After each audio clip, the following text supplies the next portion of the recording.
My family held an intervention to shame me for marrying outside our culture.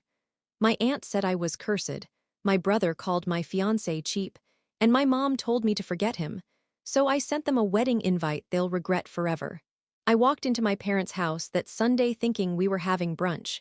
My mom said she was making pupusas and wanted to talk about wedding plans. I should have known that was code for something else. The second I stepped inside, everyone was already there. My mom, dad, Aunt Rosa, my older brother Marco, even my grandma sitting in her recliner with her rosary in hand. The air was heavy. Too quiet. I hadn't even set my purse down before my aunt said, "We need to pray for you." I laughed, thinking she was joking. But she wasn't. She actually grabbed my hand and started whispering a prayer in Spanish, asking God to remove the evil that blinds me. My fiancé, Jason, isn't Latino. He's white from Oregon, a mechanic who built his own garage from the ground up. The man's hardworking, kind, and treats me like gold. But to my family, he's an outsider, someone who doesn't understand our ways. Then Marco stood up. "You think marrying a broke white boy makes you special?" he said. "He probably can't even afford to buy you a real ring." My mom didn't stop him. She just sat there, clutching her mug, staring down at the table like she was mourning someone. "Mija," she said softly, "this isn't love. You're confused. He's not your kind. Forget him." It felt like being surrounded by strangers. My heart was pounding and I could barely breathe. I told them they were being cruel, that Jason and I loved each other, and that our wedding was happening whether they came or not. That's when my Aunt Rosa said the words that burned themselves into my brain. "If you go through with this, your marriage will rot. You'll be cursed. Mark my words." The room went silent after that. I didn't stay long. I grabbed my bag, left the pupusas on the table, and drove home shaking with rage. Jason tried to calm me down, but something inside me had snapped. It wasn't just the insults. It was the way they looked at me, like I was broken. And as I sat in our tiny apartment that night, staring at the RSVP list on my laptop, I decided something. If my family thought they could shame me out of my own wedding, I was going to give them a reason to never forget it. I just didn't know then that the reason would hit harder than any of them could have imagined. Jason and I met 3 years ago at a tire shop in San Antonio. My car had blown a tire on I-10, and I limped into the nearest place, half crying because I was late for work. He came out from under a lifted truck, hands greasy, hair a mess, and this easy smile that made me feel like the world wasn't ending. He didn't flirt or act slick. He just asked if I was okay. That's the part that got me. Everyone else in my life always wanted something from me: attention, approval, validation. But he just wanted to help. He replaced my tire, didn't charge me for labor, and even followed me out onto the road to make sure my car drove fine. We started dating a few weeks later. He was honest about everything: his rough past, how his dad left when he was 13, how he'd worked since high school to pay rent and take care of his mom. He wasn't rich, but he was stable, real. I fell for that more than anything. My family, though, they didn't see any of that. The first time I brought him to a family dinner, my mom forced a smile, my dad stayed mostly silent, and my brother asked him how much mechanics make these days. Jason handled it with patience, but I could tell he felt small. I told him it wasn't personal, that my family just needed time, but time made it worse. My mom kept saying things like, "You'll outgrow him, Mija, and you'll see the difference when you have kids, they won't belong anywhere." Every phone call became a guilt trip. Every visit ended in tension. Even my abuela, who used to love me unconditionally, started sending me little saint cards for protection. Jason proposed last winter at a park near the River Walk. It wasn't flashy, just us, the lights, and a ring he'd saved months for. I cried the whole way home. It should have been the happiest day of my life. But when I told my family, my mom's first reaction wasn't congratulations. It was, "Tell me you said no." After that, things unraveled fast. My brother stopped calling. My aunt started texting me prayers. My mom said she wouldn't stand by and watch me destroy my life. I tried to reason with them. I even invited them to meet Jason's mom, hoping they'd see we weren't so different, but they refused. "We don't mix cultures," my aunt said flatly. "It never ends well." That's when they started calling it an intervention. My cousin accidentally texted me the night before, "Don't come mad. We're doing this for your own good." I should have known. I should have never walked into that house. But after that day, something inside me hardened. I stopped begging for their approval. I started planning a wedding they'd never forget. One that would expose every bit of their hypocrisy right in front of the people they respected most. And it all started with one small, very intentional envelope. 2 weeks after that so-called intervention, I sat at our kitchen table with a glass of cheap wine and a printer that barely worked. Jason was asleep. I was wide awake, designing our wedding invitations. They looked normal cream paper, gold script, simple and classic, but the content wasn't, because every invitation going to my family had a little extra. Theirs included a link to our wedding website, except this version wasn't the same one our friends got. The public one had venue details, registry info, all that basic stuff. The family version had a private page with a special message just for them. It started politely. To our dear family, though you've made your feelings clear about our marriage, we still love you and hope you'll join us on our special day. But the next part, that's where I twisted the knife. To honor both of our families, we've chosen a multicultural theme, representing both of our heritages. We hope you'll come prepared to celebrate in full.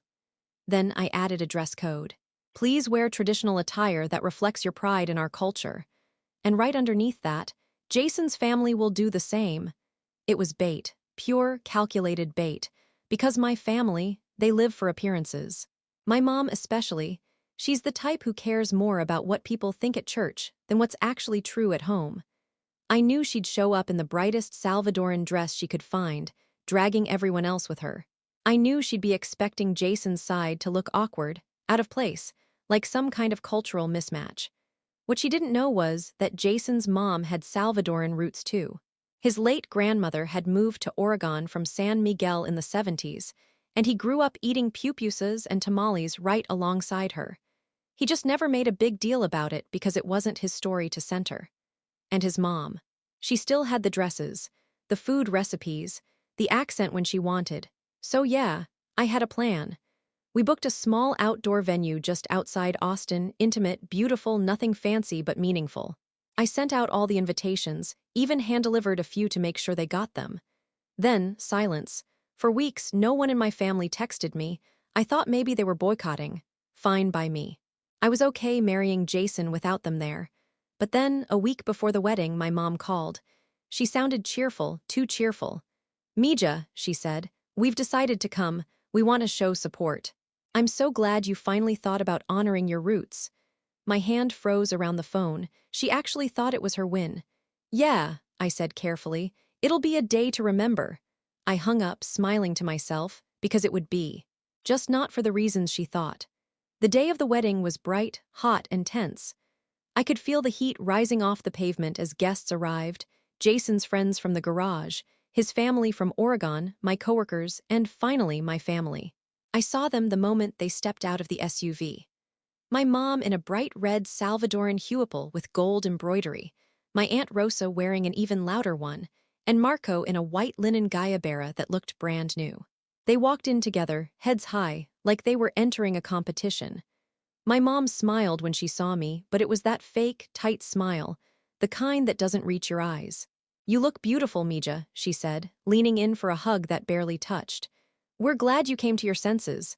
I just smiled back. "I'm glad you came too, Mama." When the ceremony started, everything looked perfect. The flowers, the music, the arch. Jason looked at me like I was the only person in the world. Then the officiant began the welcome speech. That's when the first twist landed. Because the officiant wasn't just anyone, it was Jason's mom. She'd gotten ordained online months earlier, secretly, because Jason said he wanted his mom to be part of it. I didn't tell my family that detail. She stood there in front of everyone, wearing a traditional Salvadoran dress, almost identical to my mom's. Her accent was perfect, her Spanish smooth and confident.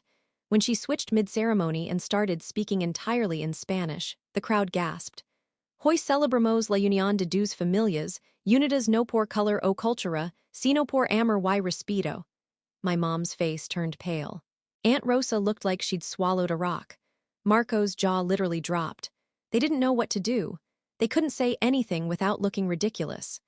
The very thing they mocked Jason for being too white to understand our culture was the same thing now being reflected right back at them, fluently, flawlessly, and in front of everyone.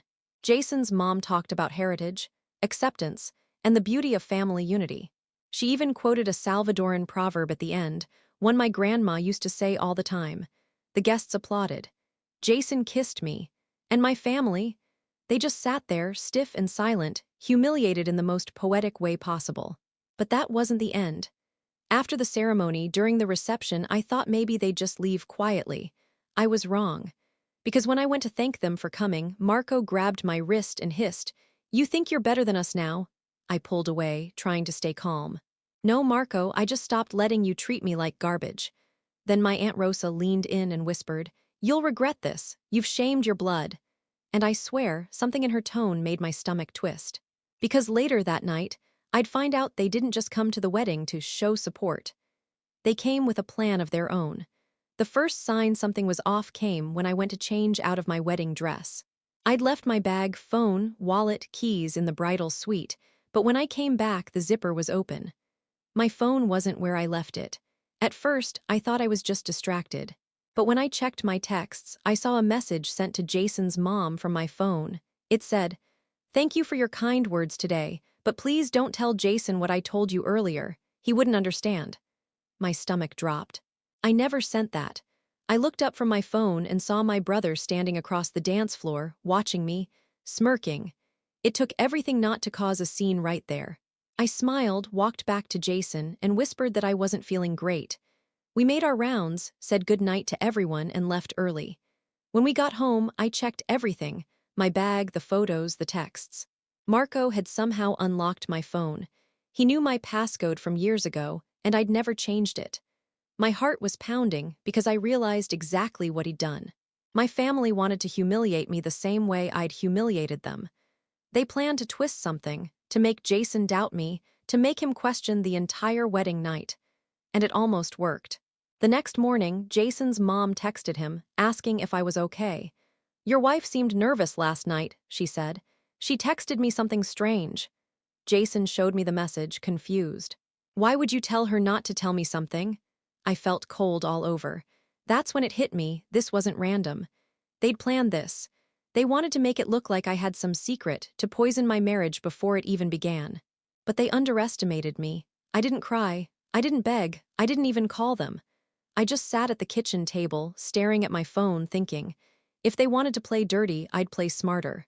I went into full damage control mode. I explained everything to Jason, showed him the message log, the timing, even how the text came in during the reception when I wasn't near my phone. He believed me immediately. Then I told him what I really wanted to do.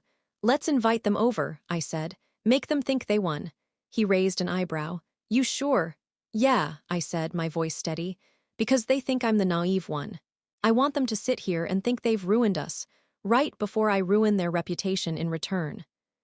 I started collecting everything, every racist text, every insult about Jason, every message they'd ever sent calling him poor, dirty, or unworthy. I made a folder, printed it out, and labeled it the intervention files. Then I sent out another invitation. This time not for a wedding, for a family dinner. I made it sound warm, reconciliatory, like I was trying to make peace. They didn't know that by the end of that dinner, every lie they'd spread was going to blow up in their faces, publicly, permanently, and exactly where they cared most, in the eyes of the people who thought they were saints. The family dinner was set for a Saturday night, 2 weeks after the wedding. I hosted it at our apartment because I wanted home turf, somewhere I could control every detail. I cooked enough food to make it believable. Arroz, carne guisada, empanadas. I even texted my mom, "Let's just move forward." She replied within minutes, "That's all I've wanted, Mija." I almost laughed out loud. When they arrived, they came dressed like they were going to a church fundraiser. Formal, polite smiles, fake warmth. Aunt Rosa even brought flowers. My mom hugged Jason for the first time ever, and my brother gave him one of those handshakes that's more about pressure than respect. We sat down, I poured wine, we ate. I played my role perfectly, calm, polite, apologetic even. Then halfway through the meal I said, "Before dessert I want to show you something." Jason turned on the TV. A slideshow popped up. At first it was wedding photos, sweet, normal stuff. Then came screenshots, text messages, group chats, voice notes, all projected on the TV for everyone to see. One by one, the intervention files. There was the message where my brother called Jason a dirty white mechanic. The one where my mom said, "She's lost. He's using her to feel important." And the kicker from my Aunt Rosa, sent the night before the wedding. "Don't forget to do what we planned with her phone. He'll see she's not trustworthy." Jason's family was there too, sitting quietly on the couch. They'd flown back down after I told them I wanted them to witness this. My mom's face went completely still. Marco jumped up and said, "You can't just invade people's privacy like that." I stared at him, my voice low and calm. "You went through my phone. I'm just returning the favor." Aunt Rosa tried to grab her purse. "This is shameful," she snapped. "Yeah," I said. "It is. You should have thought about that before you tried to destroy my marriage." My mom looked like she was about to cry. For a second, I almost felt sorry for her. Then Jason's mom spoke up, her voice sharp and cold. "You tried to sabotage their marriage on their wedding night. What kind of mother does that?" No one said a word. That's when I revealed the second twist. The dinner wasn't just family. I'd invited two other guests, Pastor Miguel and his wife, my parents' oldest friends from church. The same people my mom always bragged to about having a good Christian family. They'd been sitting quietly in the corner the whole time, listening. When they realized what they were hearing, their faces changed completely. My mom's perfect image, the one she'd guarded for decades, was shattered in seconds. "Lord," Pastor Miguel said slowly, this is not the woman I thought I knew." My mom's lips trembled. "Please, you don't understand." "Oh, I understand," he said, standing up. "You used God as a mask for your pride. Shame on you." The room went dead silent except for the sound of my aunt's bracelets clinking as she fidgeted. That's when my mom turned to me and said, her voice trembling, "Why are you doing this to us, Mija?" I met her eyes. "Because you did it to me first. I just made sure the truth had witnesses." And while she sat there, broken, I could see something in her eyes shift from shock to anger to something colder. She didn't say it out loud, but I could feel it. This wasn't over. And I'd soon find out that what she did next was far darker than anything I'd expected. 2 days after that dinner, I got a call from my grandma. Her voice was shaking. "Mija, what did you do?" "Your mother's beside herself. She says you humiliated her in front of the whole community." "She humiliated herself," I said flatly, but my grandma didn't argue. She sighed and said quietly, "You don't know everything, Hija. You think she hates him because of culture, but it's not that simple." That sentence stuck in my head all day. That night, I got a message from a number I didn't recognize. It was a photo, my mom sitting on the couch, crying. Then another text came in. "She's not the person you think. Ask her about Raphael." Raphael. It took me a few hours to place the name. He was a mechanic, worked in our neighborhood when I was a kid. I remembered him vaguely.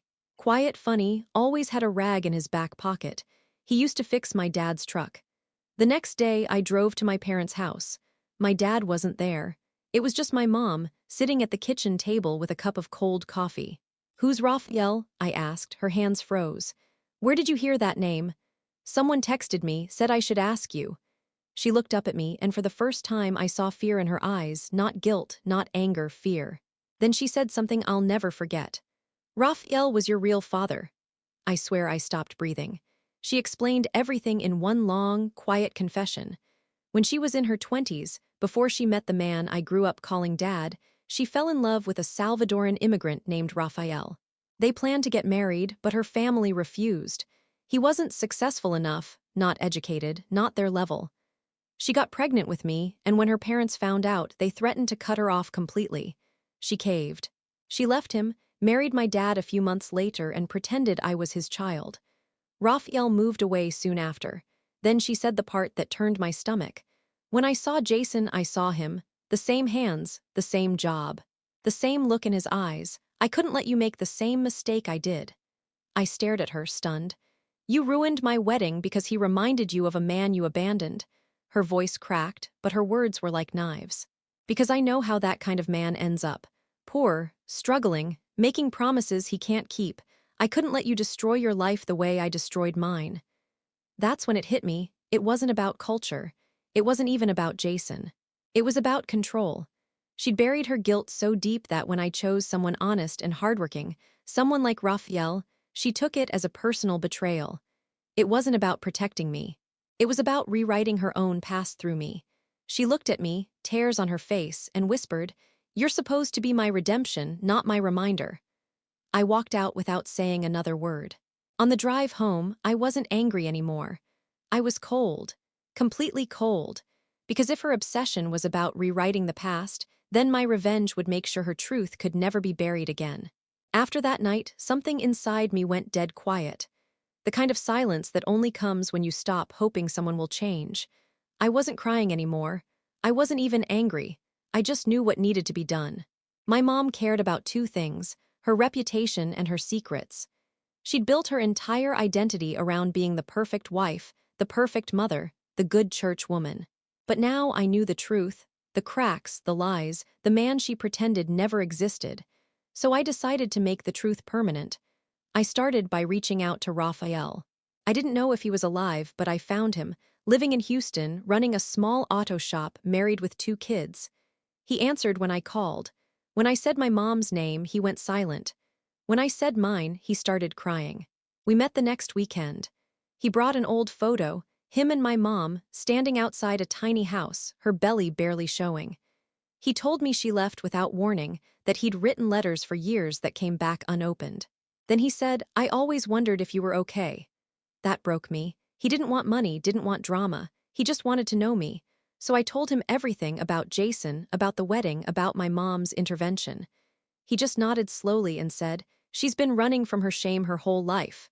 I asked him if he'd be willing to help me with something. He didn't even hesitate.